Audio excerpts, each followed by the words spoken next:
Halo, selamat bergabung kembali. Hari ini kita mau langsung menyelami bagian pertama dari bukunya Jim Kwik, Limitless. Fokusnya kuat banget nih, bebaskan pikiran Anda. Sumber kita ya intisari dari bagian ini.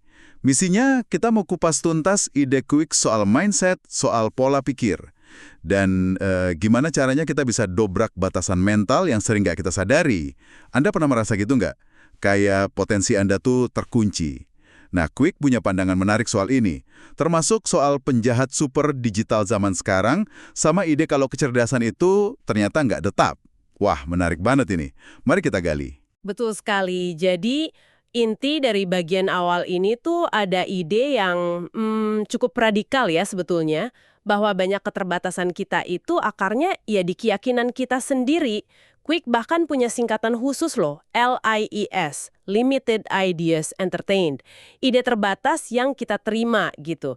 Bagian ini benar-benar menantang asumsi umum, misalnya anggapan kalau kita lahir dengan tingkat kecerdasan tertentu, udah nggak bisa diubah. Atau kalau bikin salah ya udah gagal total. Nah, itu yang dia tantang. Wah iya, kisah pribadinya Kwik sendiri kan relevan banget ya di sini. Dia sering cerita, gimana dulu waktu kecil cedera kepala, terus dilabeli anak dengan otak rusak. Katanya label itu, wah benar-benar menghantui dia bertahun-tahun. Ini langsung bikin mikir ya, seberapa sering kita, atau mungkin Anda di rumah, merasa dibatasi sama label orang lain. Atau mungkin pengalaman masa lalu kita sendiri. Hubungkan ke konsepnya Carol Dweck soal pola pikir tetap lawan pola pikir berkembang. Fixed mindset versus growth mindset.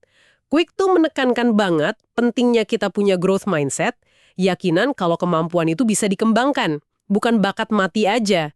Kalau fixed mindset kan bikin kita takut tantangan. Nah, kalau growth mindset, kita lihat tantangan itu sebagai kesempatan belajar. Quick juga mengidentifikasi beberapa kebohongan umum soal belajar yang sering kita percaya. 3 yang paling kelihatan tuh. Pertama, ide kalau kecerdasan itu statis. Wah, ini dibantah habis sama Quick. Kedua, anggapan kalau salah itu akhir dunia. Padahal itu bukti kita berani nyoba kan?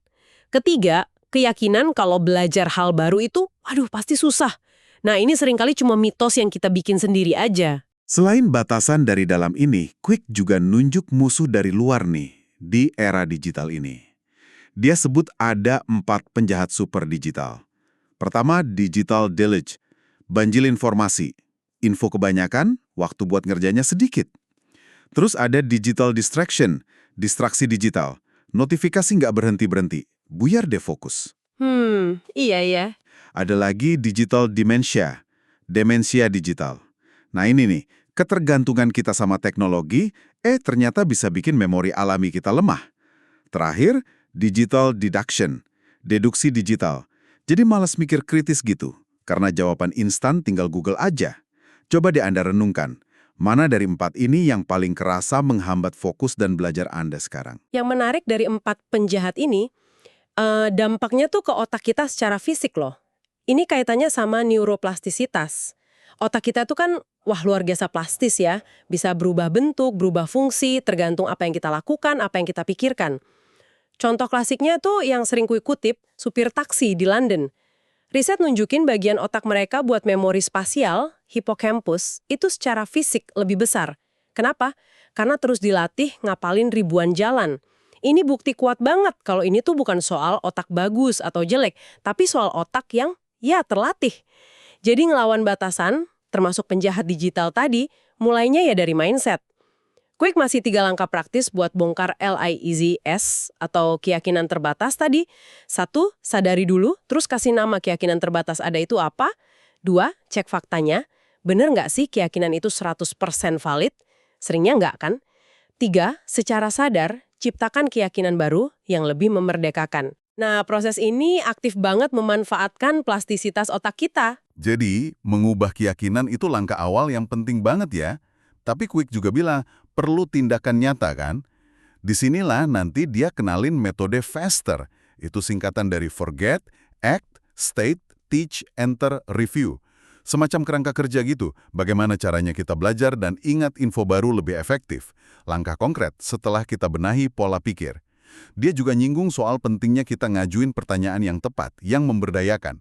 Ini ada hubungannya sama cara kerja RAS, Reticular Activating System di otak. Kayak filter internal gitu, bantu kita fokus ke hal yang kita anggap penting. Nah, itu dia intinya. Pesan utama dari bagian pertama Limitless ini yaitu, jadi tanpa batas itu, proses membongkar asumsi-asumsi keliru tentang diri kita, tentang potensi kita perlu terima kalau potensi kita itu dinamis, bisa tumbuh. Quick kasih contoh kayak Bruce Lee. Kehebatannya itu bukan cuma bakat lahir aja, tapi hasil latihan yang luar biasa dan metode yang pas. Jenius itu, kata Quick, nggak cuma dilahirkan, tapi juga bisa diciptakan, lewat latihan dan strategi yang benar. Oke, jadi kalau kita rangkum nih ya pembahasan kita di bagian awal Limitless ini, intinya soal kesadaran. Sadar kalau pikiran kita ini bisa dilatih, kayak otot aja. Sadar kalau batasan-batasan mental itu bisa kita dobrak. Dan potensi sejati Anda itu sebenarnya ya nunggu dilepaskan dari belenggu keyakinan yang keliru tadi. Betul. Nah, sebagai penutup, coba deh renungkan lagi akronim Quick tadi. LIS, Limited Ideas Entertained, ide terbatas yang kita hidupi. Pertanyaan reflektif buat Anda, ide terbatas apa ya yang mungkin tanpa sadar lagi Anda hidupi sekarang? Tentang kemampuan Anda misalnya. Dan gimana caranya Anda bisa mulai menulis ulang narasi itu jadi sesuatu yang lebih membuka potensi Anda? Terima kasih banyak sudah menyimak pembahasan kita kali ini. Semoga ada gagasan yang bisa dibawa pulang dan diterapkan ya. Sampai jumpa.